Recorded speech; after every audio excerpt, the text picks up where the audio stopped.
പുതിയൊരു റെസിപ്പിയിലേക്ക് എല്ലാവർക്കും സ്വാഗതം. ഇന്ന് നമുക്ക് മമ്പയറും ഇളവനും വെച്ച് കറി ഉണ്ടാക്കാം. അതിനായി ഒരു ഗ്ലാസ് മമ്പയർ തലേ ദിവസം കഴുകി കുതിർത്ത് വയ്ക്കുക.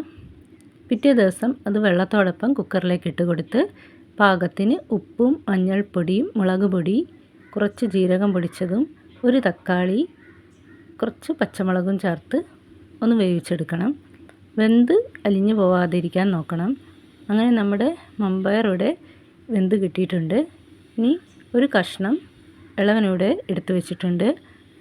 അത് ചെറിയ കഷ്ണങ്ങളാക്കി എടുത്തതിന് ശേഷം നന്നായിട്ട് കഴുകി കുക്കറിലേക്ക് ഇട്ട് കൊടുത്ത് പാകത്തിന് ഉപ്പും മഞ്ഞളും ഒരു തണ്ട് കറിവേപ്പിലയും ചേർത്ത് ഒന്ന് വേവിച്ചെടുക്കുക. മമ്പയറും മത്തനും വെക്കുന്നത് പോലെ തന്നെ വളരെ രുചികരമാണ് മമ്പയറും ഇളവനും ചേർത്ത് വെക്കുന്നത്. വെന്തതിന് ശേഷം കുറച്ച് തേങ്ങ അരച്ചത് കൂടി ഇതിലേക്ക് ചേർത്ത് കൊടുക്കുക. ഇനി ഇതൊന്ന് തിളപ്പിച്ചെടുക്കുക.